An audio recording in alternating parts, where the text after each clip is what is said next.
Okay, so one of the other things I'm super passionate about is trying to save vintage balls of yarn or discontinued balls of yarn.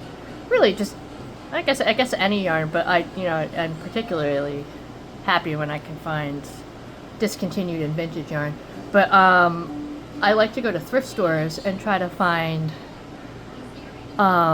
yarn that has been donated either because someone started a project and rage quit. We've all been there if you're a crocheter or a knitter. Or maybe unfortunately someone's grandma or great aunt or somebody passed away and they donate all the yarn. And sometimes it's fun because there'll be projects that are started on it and just have never been finished. So sometimes I can kind of finish up those projects. Or I'll just pull them out, and it's just nice to have the yarn, so you're kind of, saving the yarn from sitting in a Goodwill for long periods of time. The other thing I like to do sometimes too is I will buy, a $3 or $4 handmade knitted or handmade crocheted blanket that's, sitting in the blanket pile at Goodwill or a thrift. And I'll actually reuse the yarn by pulling it apart and rewinding it.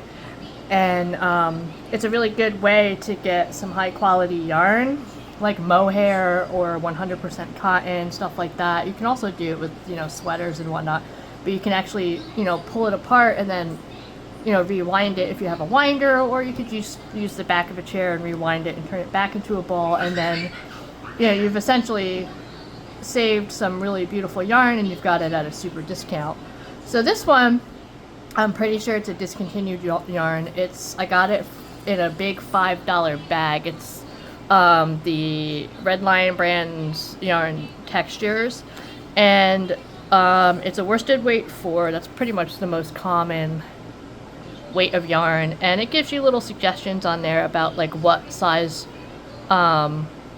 knitting needles and what size crochet hooks to use and how to take care of it, whether it's machine wash or tumble dry, etc., etc.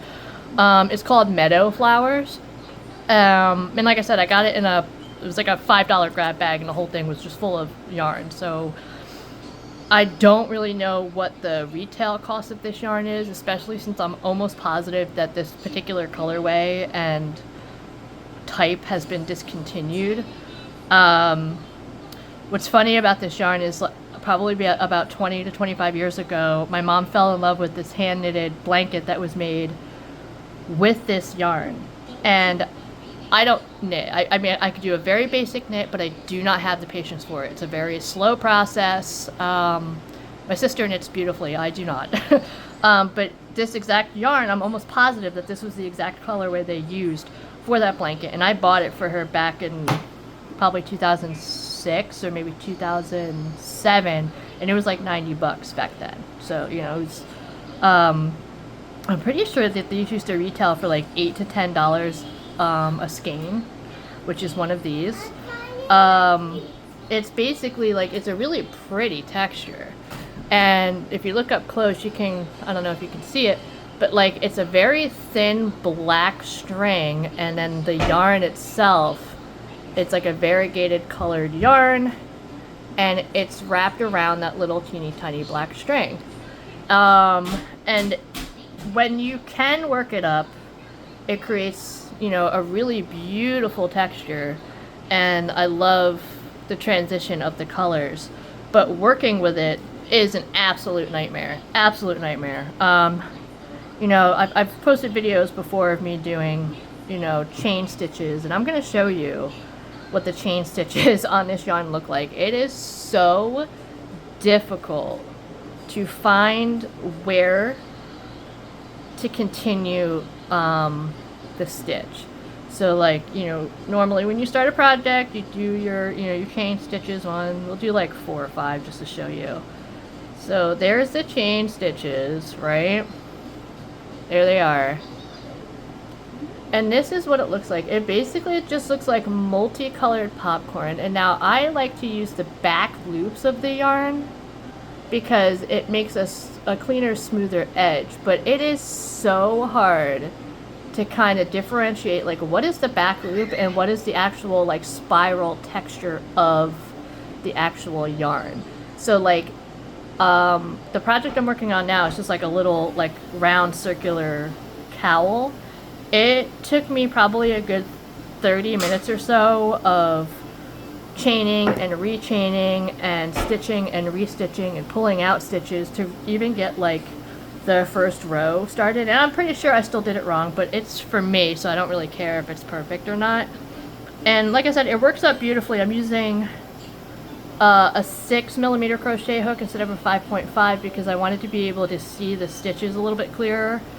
Not that it really worked for me, but that's okay. And once I got the first chaining row and the first foundation row done, working it up was a lot easier because I chose to go in between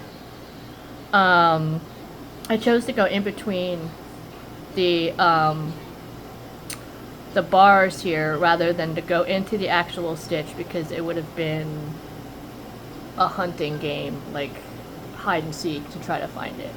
So I can absolutely see why this little lonely discontinued ball of yarn ended up at the thrift. I'm sure somebody had very lofty plans for this gorgeous colorway and then just like decided to say absolutely not, screw that, I can't make hide or tail the stitches. It definitely is a lesson in patience, but it works up really pretty. And if you pick a bigger yarn, I'm sorry, not a bigger yarn, a bigger crochet hook, and choose a simple stitch. Like, I wouldn't try to do any kind of lace work with this. I wouldn't try to do any kind of complicated ridge stitching, or like I wouldn't do like a virus shawl with this. I wouldn't try to do pineapple stitching with this, like, you know what I mean. But if you pick a simple stitch and a large crochet hook, it is possible to work up this yarn, and it really does showcase the textures beautifully. And I think once this is done,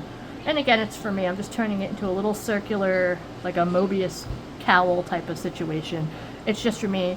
I think this is going to make a really beautiful, simple but cozy fall scarf. I'm just going to be able to kind of just pick up and throw on over like a cute outfit, you know, and that's my goal for this. I might add a couple of button details on it, I'm not sure. But yeah, so that yarn, like I said, I got this yarn in a $5 bag. So, you know, maybe 50 cents for the whole skein, where it normally sells for about $8 to $10, and it's discontinued, so it's probably selling for a little bit more than that. There's not a huge market for vintage or discontinued yarns because it's a dying craft. Although it is kind of seeing a boom right now, but it's, it's a beautiful discontinued yarn. And I got it for like 50 cents or $1. And, it's going to work up to be this beautiful scarf that I could wear all of fall, and with a cute outfit, like an accessory instead of a necklace or something like that.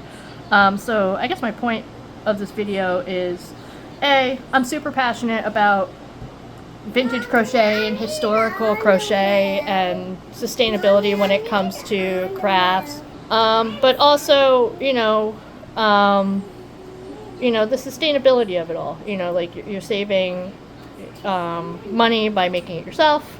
You're saving money by not going to a brick or mortar store like Michael's or Hobby Lobby. You can easily go to a thrift store and, salvage beautiful yarns just like this, or vintage yarns just like this. So don't count them out. And I will probably show you guys what this ends up working up like when it's done. I started this morning. Like I said, I crochet really fast when I want to, so I started this morning, and I'm probably about halfway through, and we'll see. I only have one ball of this yarn, so we'll see how big it actually ends up turning out.